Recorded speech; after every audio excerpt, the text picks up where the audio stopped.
Pour les plus grandes surfaces, on choisira le rouleau. Le rouleau, en effet, avec cette grande surface de 18 cm pour les rouleaux standards, mais qui peut aller jusqu'à 25, va vous permettre de faire très rapidement des couches très homogènes. Les deux principaux types de rouleaux qu'on trouvera sont le rouleau standard, comme on a dit, et le micro-rouleau. Le micro-rouleau est équipé en son bout d'un petit rouleau qui peut aller de 6 cm à 16 cm. Il permettra de faire des surfaces un peu moins grandes que le rouleau standard, mais suffisamment homogènes pour faire des intérieurs de portes, des petits recoins ou des encadrements de fenêtres et surfaces diverses. Sur ces deux rouleaux, on voit bien la différence de taille des poils qui équipent le rouleau. Plus le poil sera long, plus il sera utilisable sur une surface rugueuse.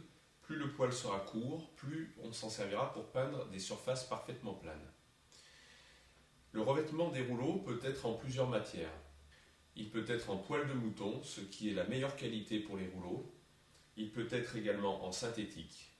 On en trouve également en poil de chèvre pour faire des effets de peinture.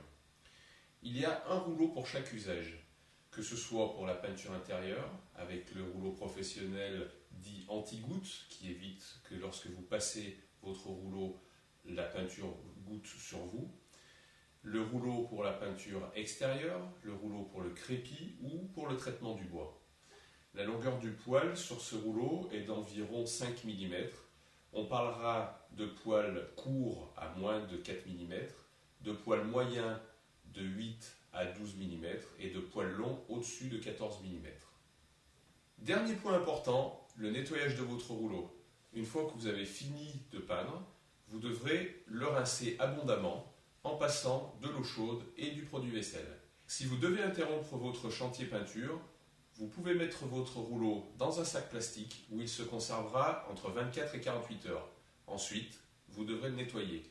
Le nettoyage est extrêmement important, d'une part pour éliminer la couleur que vous avez passée, d'autre part pour que le rouleau ne présente aucune aspérité qui, lors du passage de la peinture, laisserait des traces. Voilà, bonne journée.